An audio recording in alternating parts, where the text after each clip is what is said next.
Welcome to Dating Deja Vu, the podcast where we discuss your patterns, your pitfalls, and your personal growth in modern dating. I'm your host, Christina Hathaway, marriage and family therapist and dating and relationship expert. And in today's episode, we're going to talk about the love avoidant, love addict cycle. Now, you've heard about this in other ways, but I'm going to teach it to you in the way that I have been trained on it, and it will blow your mind. So if your relationships have looked a little bit of the same over and over again, it might be deja vu, but it also might be you. So let's figure it out together.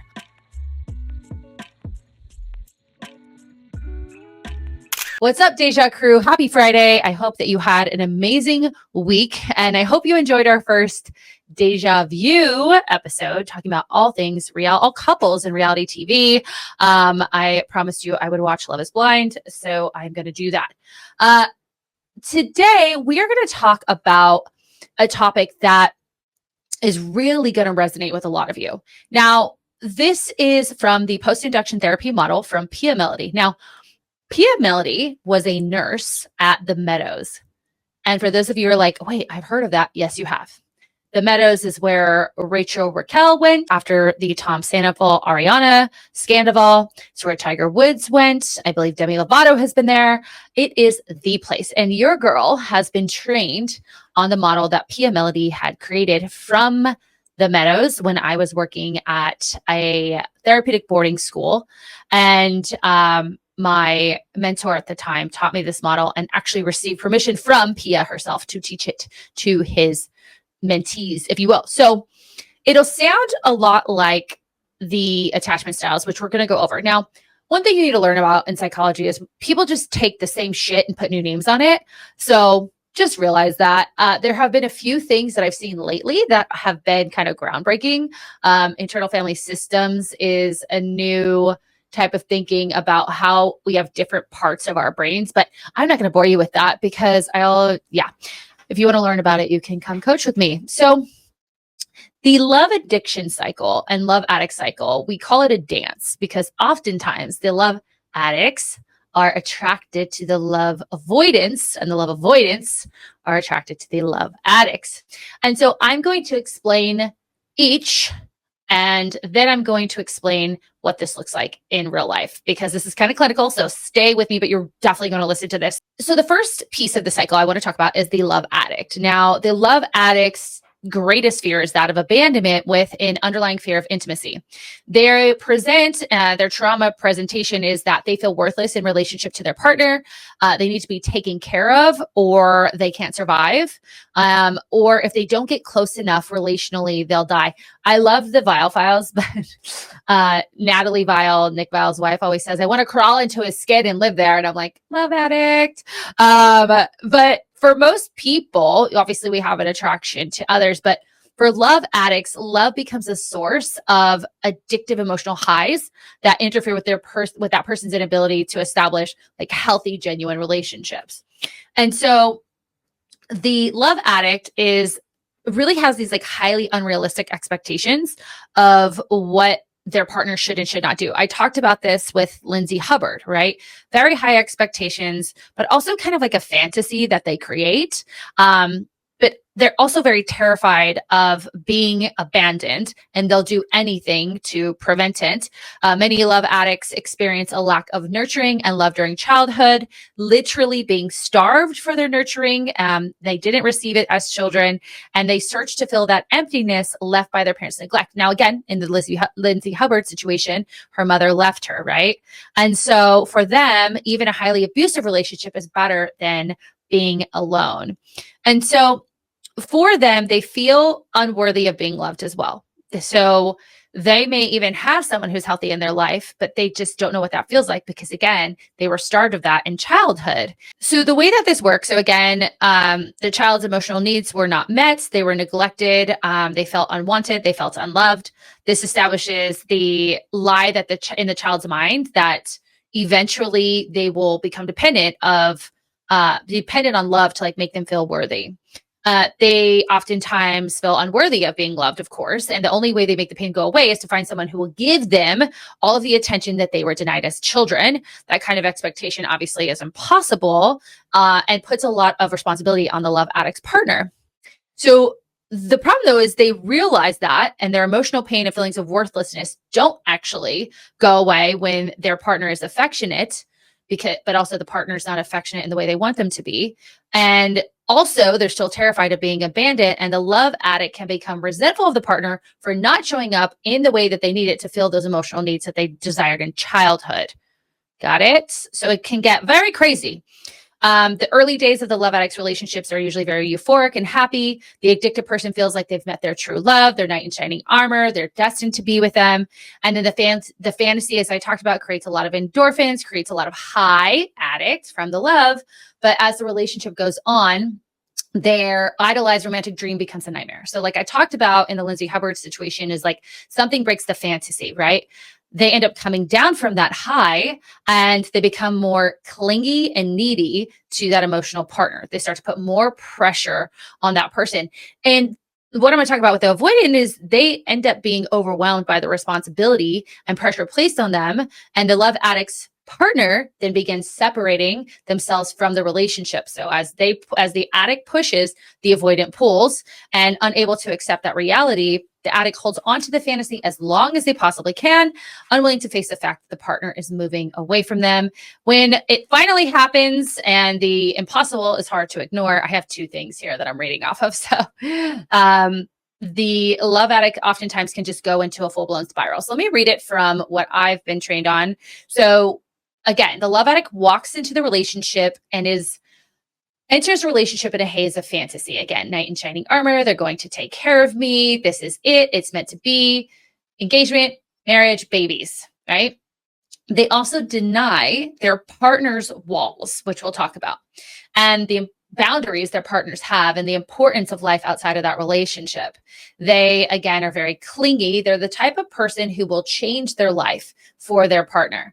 They'll stop talking to their old friends. They'll start doing the things their partner likes, even though they don't like them. They want to crawl into the skin of their partner and live there forever. Okay. They will literally just people please the shit out of this person in hopes that if I can just please them and show up in this way, they won't leave me. They'll love me. The problem though, is that the partner, again, has all the other partner, the non-love addict, has all this responsibility put on them, and they feel that intensity of don't leave me, take care of me. And if they do anything outside of the fantasy, they often get criticized, right? There's a lot of contempt that happens because the love addict becomes so scared of abandonment that they also will almost treat you the way that they were treated in childhood, right? So they'll almost, put you down in an effort to try to make you feel in the same way that they do.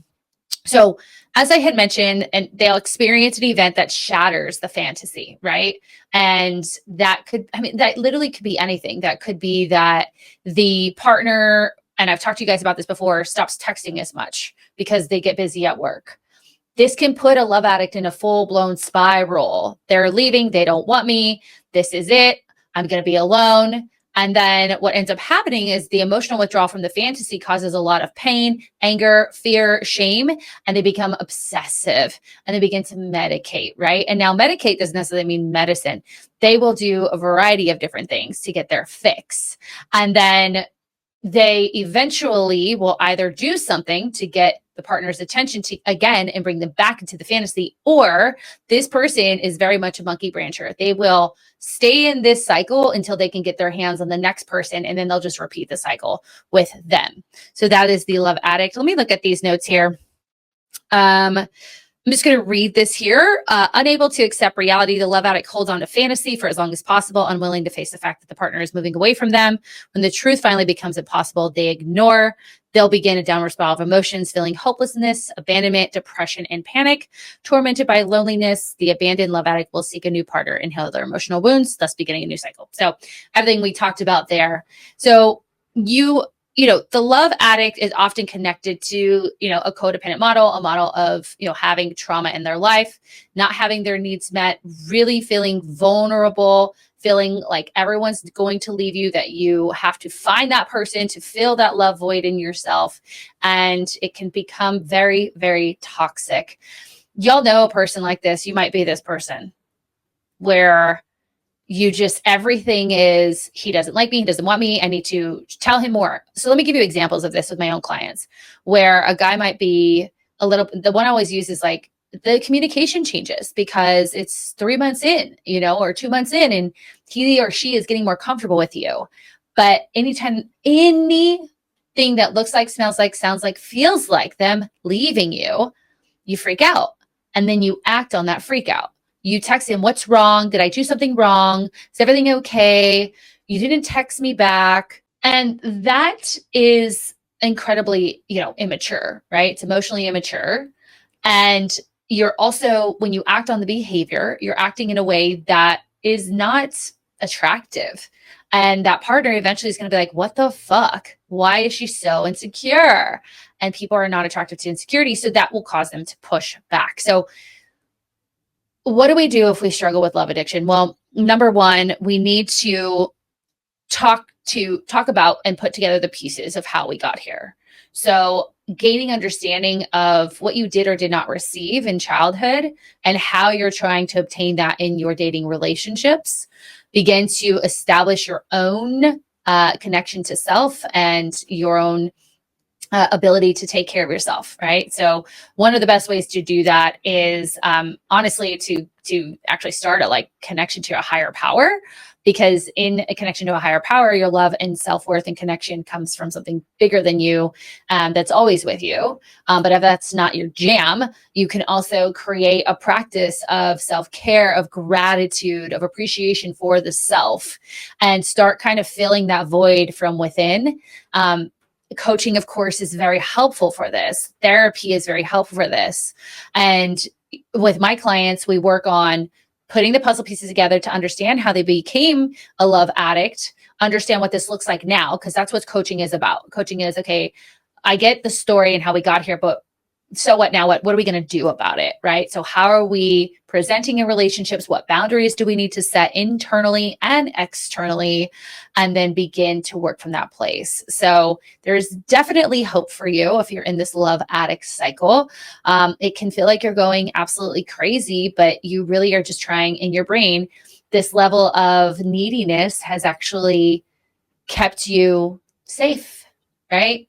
The neediness and it has kept you given you a sense of control, even though it feels out of control.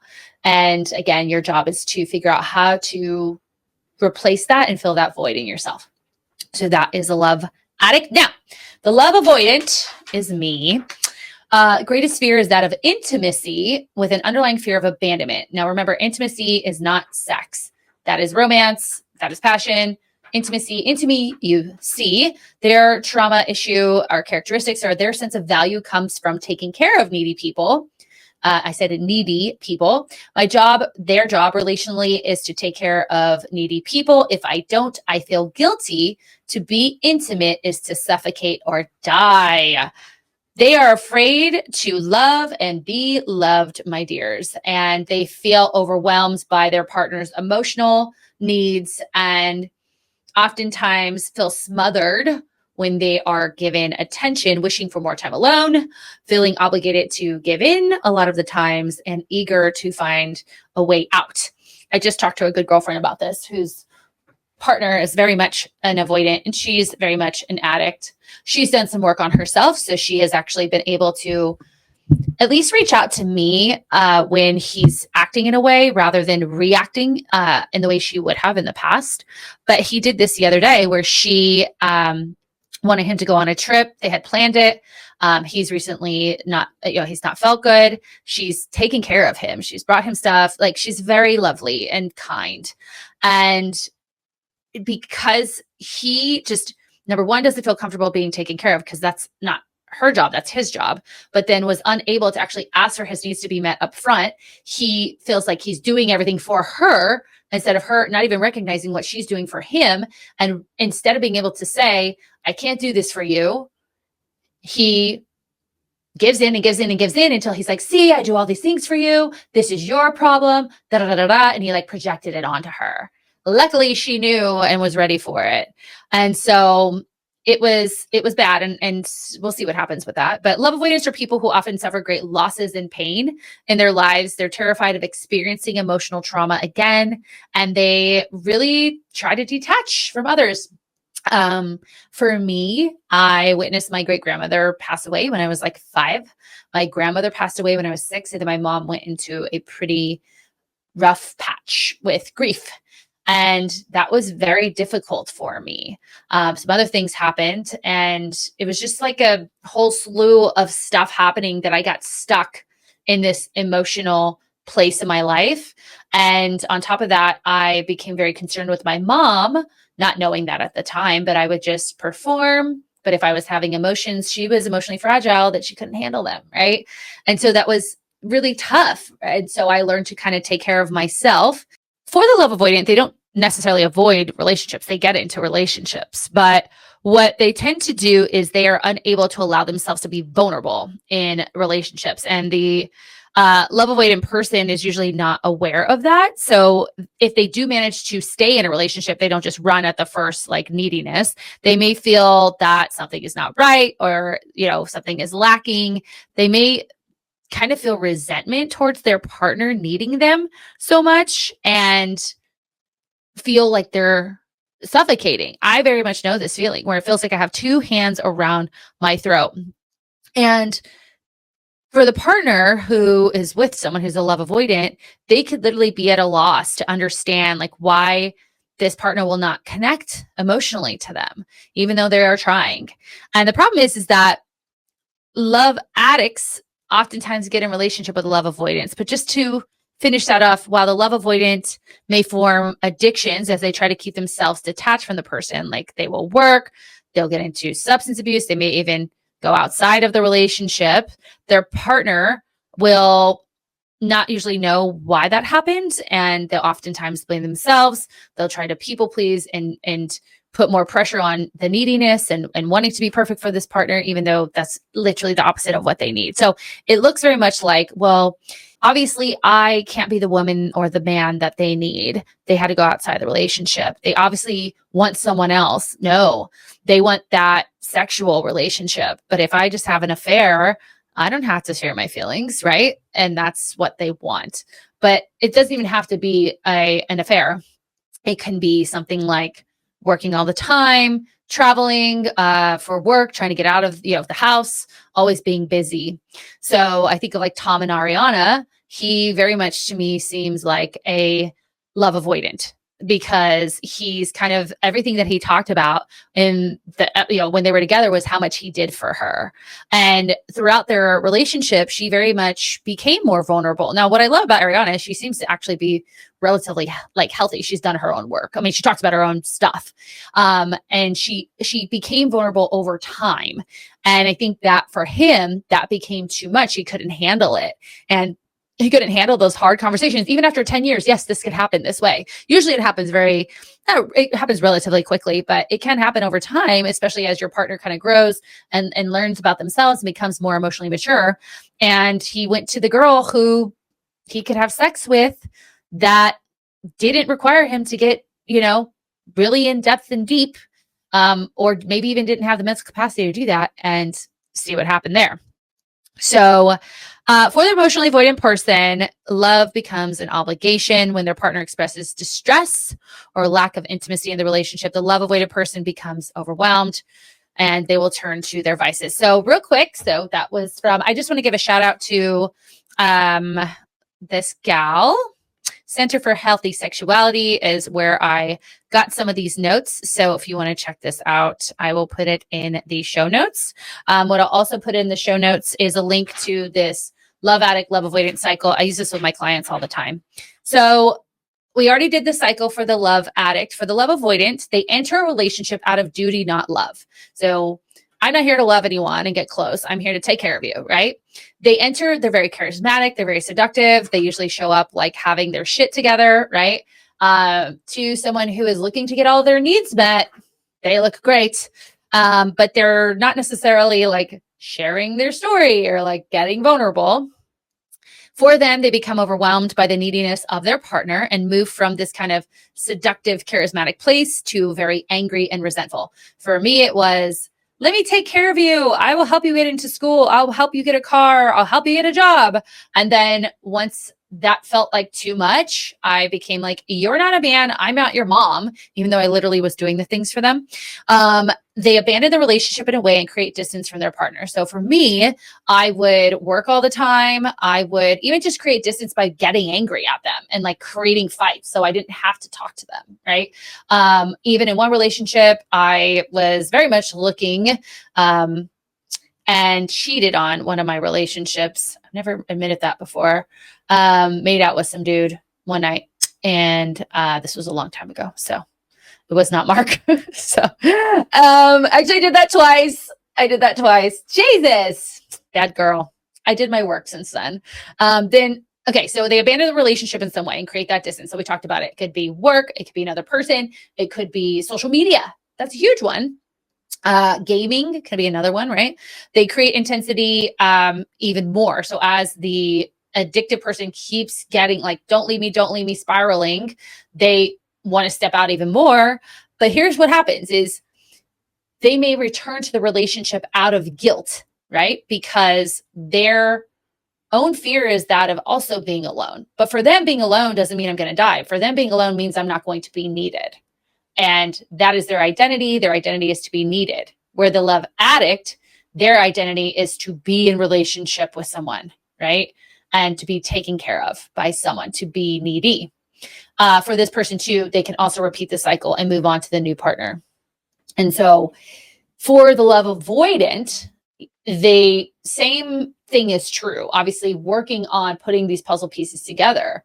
Who and where did you become this caretaker? Where did you get this identity that you couldn't be taken care of, that you had to take care of other people? I've kind of shared my experience with that.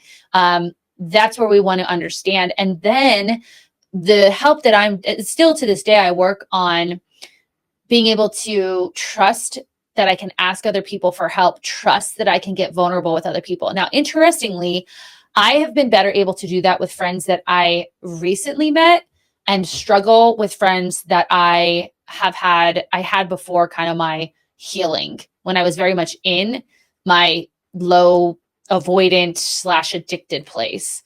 And my new friends, as I call them, are very open. We can have very vulnerable conversations. It's wonderful. And I know they're going to show up for me, but I talk myself out of it with my old friends. It's crazy, you guys. I'm like, oh, they're just going to think that I'm being crazy, or, oh, they've got a lot going on in their life, so I don't reach out. It's nuts. But I'm working on it. With my husband, what I would do is similar to what I talked about with my friend, is where I would be, doing all the things. He would show up for me. He is so wonderful to me. But in my brain, that one thing that wasn't done, that he didn't do, I would attack, right? You're not doing anything for me. No one ever does anything for me, blah, blah, blah. So we've got to figure out where that all comes from, figure out what does that look like in the moment, right? What does it feel like when we're feeling overwhelmed? Mine feels like I have two hands around my neck. That's a big sign that I've been triggered, that my, caretaking others or needing to be needed is being triggered. And that for me is very traumatic. Even though it was my identity, it comes with a lot of resentment. And then that resentment, being able to manage those feelings, work through the emotion, and then, of course, meet that need in myself, but also ask for help. Whereas the addict needs to meet the need in themselves. They've been very dependent on everyone else meeting their emotional needs. For the addict, they've been meeting their own emotional needs for most of their lives. They don't believe other people are going to meet those needs. So they actually need to work on asking for help and work on the belief that help will be there. That's the thing that I had to work on. So we can see how these two very much push and pull. So again, avoidant, seductive, attractive, addict, looking for their knight in shining armor, their princess. They get into a relationship, right? The avoidance, like the addict, I should say, is, hey, I want to be with you.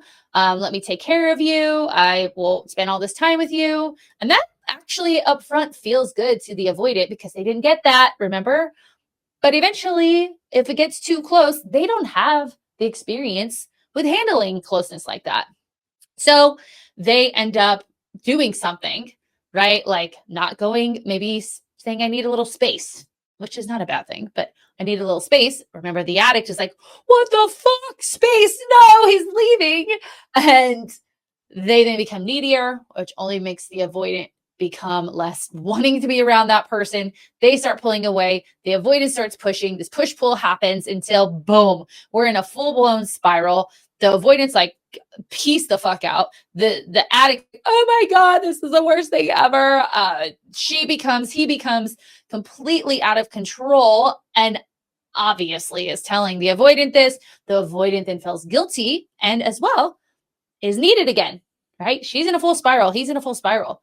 Ding, I'm needed again. That's my role. I feel guilty leaving this person, even though I don't want to be here because that's what they know. And the addict is, I can't be alone. I'm going to die. I've had people tell me that. And then they get back together. So hopefully this is helpful for you guys. I know y'all are like, oh my gosh, I know that person. As I had mentioned, I am very much an avoidant. I will say there was one relationship where I got out avoided. The person didn't need me more than I didn't need him. So then I actually swung into an addict. It was bad. It was real bad. It was so stupid. It was super intense, like love bomby, very intense, very quick crash and burn. But it can happen. And two avoidants can get into a relationship, two addicts can get into a relationship, but this is the normal pattern. So I hope that you guys have understood that it comes from your upbringing. We need to learn why. Why do we need to learn why? So we're consciously aware of what the fuck we do and why we do it.